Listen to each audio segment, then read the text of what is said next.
One quick question. Is everyone familiar with the EPF, European Patients Forum? Yes? No. No? Go. No? And a yawn? Okay. Well, then if you're not familiar with the EPF, maybe you're not familiar that ELPA is actually a member of the EPF. The EPF is the European Patients Forum. It's kind of like ELPA in the sense that it's an umbrella organization, but it's quite larger than ELPA, although it also works primarily in Europe and exclusively in Europe. And what, there we go.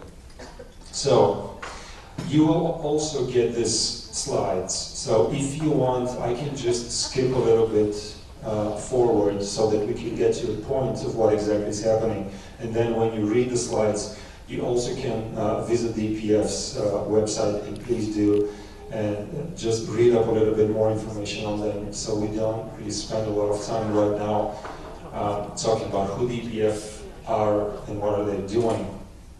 So just go ahead. The whole thing and the idea behind this presentation is that EPF, as an umbrella organization, they also take care of their members by organizing capacity building workshops. And this year we have had the privilege to be part of their capacity building in terms of strategy, building a strategy. So ELPA is going to get involved with the EPF, and we're going to develop our strategy, which is going to be our sort of like direction of our work and our tactics for the next couple of years. And this is going to be a longer process, which is going to start this year, and hopefully we will have a written strategy by next AGM, and we can adopt the written strategy by the next AGM. Going forward, the target consists of 2 pillars: capacity building program for national patient organizations, which is happening on national levels, and then capacity building for pan-European disease-specific patient organizations. And this is where the European Liver Patient Association fits into this whole global picture. And how this is going to happen. With the national patients organizations, we're not going to go into these details, but with the European patient organizations, phase 1 is organizational capacity needs assessment. This was already done. The capacity needs assessment was a very, very long tool. It was like a survey which was sent and filled out by several of the board members of ELPA. And based on the results from this needs assessment tool, the EPF compiled a report which they sent back to us with recommendations on following steps, on the things that need improving and working on in the future. Step number 2 was either strategic planning or participating in training modules. Since we don't have a strategic plan in the moment implemented in ELPA, we are taking this step, the strategic planning process. So what does that mean? It means that November 2012 to January 2013, the self-assessment grid was completed by 3 individuals from within the organization. EPF made an analysis. This is something that I already mentioned. And in a minute, I will show you just a little bit of feedback from this needs assessment, showing you the strengths and weaknesses of ELPA at the moment compared to the needs of training and improving of those parameters. And then in February, there was a face-to-face meeting between the EPF and representatives of ELPA to review the analysis.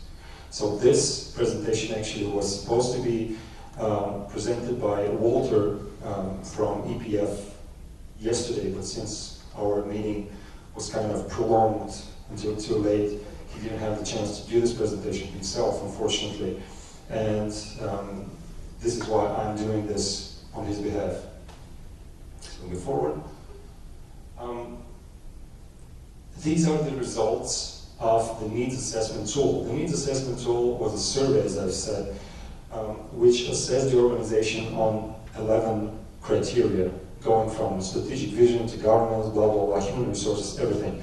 You can see here the global average, meaning these are the average results of all the other organizations that were assessed with this tool. And ELPA ranks, on average, pretty close to the global average, with lackings in strategic vision, in human resources, and a little bit in administrative and IT capacity, which is, again, a little bit understandable, though we will see in a moment how much importance was put into all of these criteria. And one of the best criteria that we're really proud of is advocacy capacity. As you can see, it's really way beyond the global average. And this is a good sign, but these ones are a little bit troubling. So the blue ones, we already saw, this is the capacity rating, and the red ones are the priority for training. So we really put a lot of priority into building our strategy. As you can see here, the difference is quite big. Also, human resources, the difference is a little bit bigger as well. And communications, membership, and with membership that means communicating with our members better. And this is why I made the other presentation a few minutes ago, to really stress on the importance of interaction between central ELPA command, sort of, and our ELPA members. There we go. The outcomes of the face-to-face meeting were drawing of the outcomes of the needs assessment. This is the very, very long and exhaustive report showing all the statistics from the whole assessment report, which, believe me, was a very comprehensive tool, and took a lot of time to just even compile this. And then the EPF took the time to make a very long report to really outline the strengths and weaknesses of ELPA and the things that we need to work on in the next 1 year. And based on these results, there will be training modules devised to be provided to ELPA members from next year. So if we say that we really lack, for example, in capacity, then next year in capacity for media communications, for example, then for next year, the EPF will plan, organize, and fund a media and communications training workshop for ELPA members. So everything that is going to happen is going to be funded and organized by the EPF.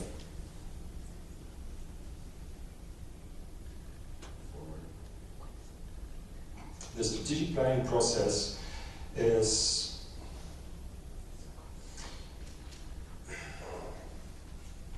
losing my mind, I'm really sorry.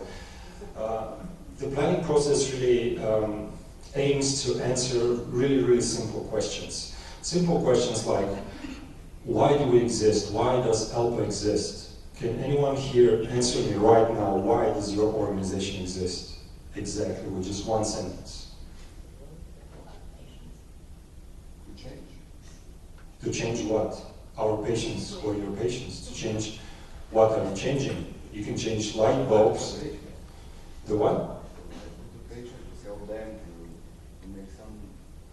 Changing lives of patients, you can change for the better, you can change for the good. So it's not that simple always to answer why exactly you exist, but it is a simple question. Why do we exist? What do we stand for? So we exist to help our patients. We stand for the interests of our patients, to promote their health environment. What do we ultimately want to achieve, for example? Is this something that you can answer? Do you want to achieve a world without liver diseases, or do you want to achieve a future where 50% of your population are tested or vaccinated? Or do you want to achieve a future where hepatitis C is a curable disease, from day one? For whom do we do that? Well, of course, for the patients. How do we achieve that? So these 5 questions are the basics that need to be answered to have this whole broad strategic vision in place.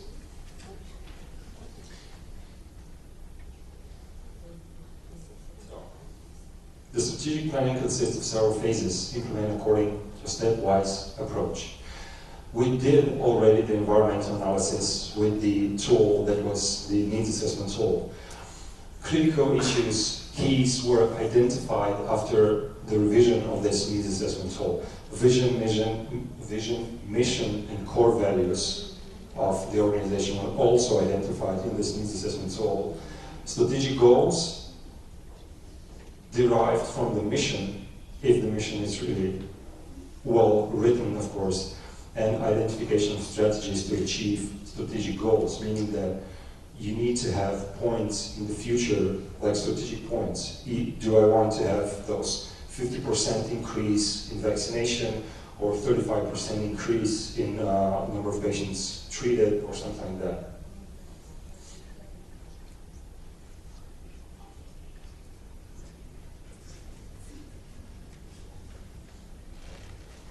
Sorry.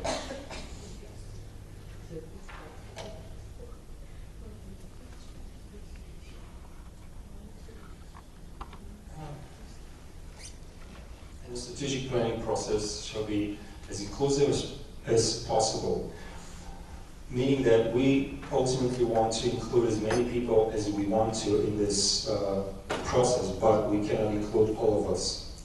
So, because EPF will be covering all the expenses and everything that is going to happen from day one until the finish and the finalization of this strategic plan, the idea is to make a team of about 8 to 10 people, which is going to be a mix of people from the ELPA board and the members who will be working towards writing this strategic plan.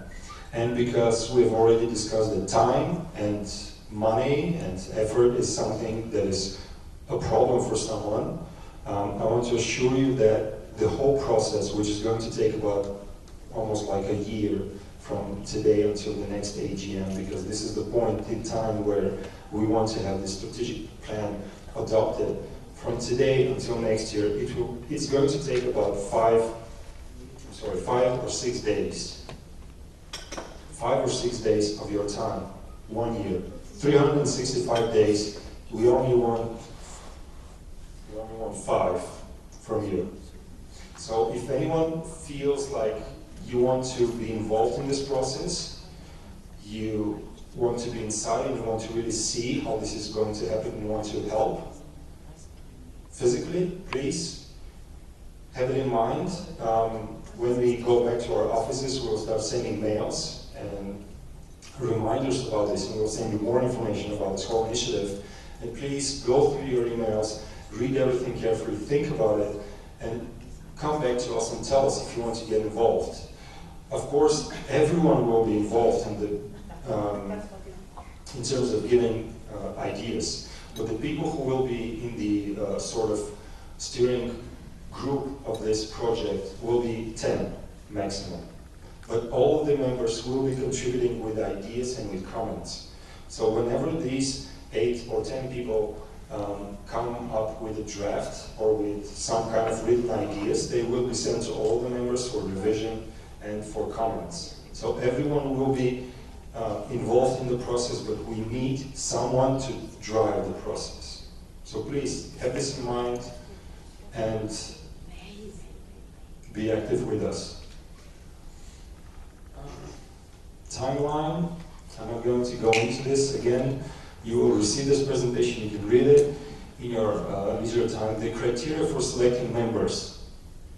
This is something very important that you have to keep in mind when you start thinking if you want to participate in this initiative or not. Membership representation, meaning that you have to be a member of ELPA, of course, and everyone here is a member of ELPA. And about representation, this is meaning that we don't want like 5 people from one organization and 5 people from the other organization, so we only have 2 organizations.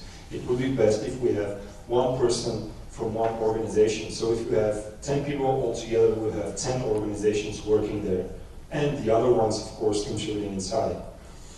The next thing, ensuring a mixed representation. As I mentioned already, it's not going to be just the board, like the board of ELPA and then 2 or 3 more people. No, it's going to be maybe 1 person from the board or 2 people from the board and 6 or 8 people from the member organizations. This would be an ideal mix. The majority of the members in working group are patients. Again, we stress on the patients part because we really want to have this strategic plan as user-friendly and as close to the patient community as possible. Working knowledge of English, we have added this special clause because it is something that is of real importance. We understand that everyone comes from their own region, and we understand the struggle that you have with communicating, but since this is an international project and this strategy has to be written in English so that it can stay for the next years, it has to be in English. So we have to be able to communicate freely over email and in a face-to-face environment. And last but definitely not least, commitment. If you're very interested but you really don't have the time, please don't raise your hand. This is the only time when I'll say don't raise your hand, but not because I don't want you there, but because we really want to be as efficient and as quick as possible so we can get this thing done by next year. Going forward, the tasks for the working group: provide support to the EPF in the development of this project, be active in contributing to this project, and be active in identifying challenges, visions, missions, strategic goals, tactical goals. Well, we'll go into tactical goals a little bit later, but basically you have to be really engaged for only 5 days.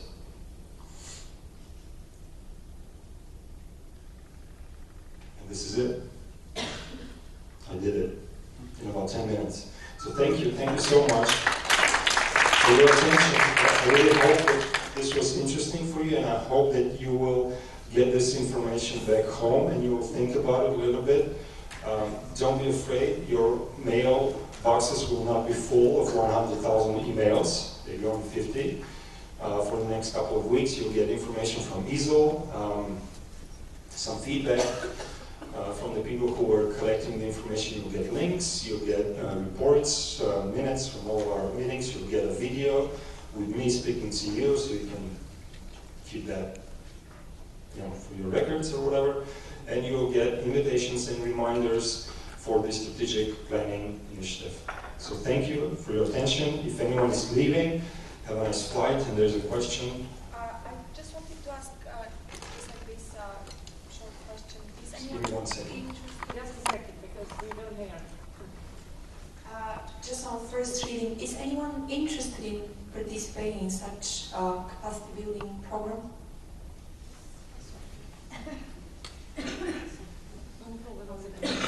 Are you interested right now? Can anyone say and raise your hand really high and shout, yes, I will contribute, I will build a strategy, and I will, I don't know. Martin, it is depending on when it is going to happen and for how long. The time that you are going to devote to this thing, what's going to happen in the next 1 year for this the strategic building initiative? There's going to be one meeting in the next 1 year, one meeting which is going to be face-to-face, just to get this group of people, the steering committee or the leading group of people who are leading this whole initiative, they're going to meet face-to-face with the EPF in Brussels at some point in time. This is the, just give me 1 second, it's this slide here. End of May, we hope to have the strategic planning working group ready.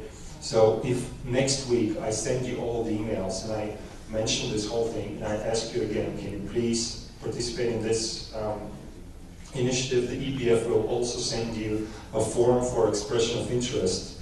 And then when all of the forms are received, we will filter as best we can the forms to form this group. And this is going to happen by end of May. So until end of May, it's just going to be a couple of emails. That's it. We don't want anything from you apart from just reading your emails from time to time. Then May to June, the EPF will carry out an environmental analysis with the support from ELPA, which is again is going to be a short tool. It's not going to be this huge long thing that was given to us a couple of months ago. It's just going to be a little bit shorter, which is also going to be distributed among the members and the working group. Let's say 1 hour work, and that's it.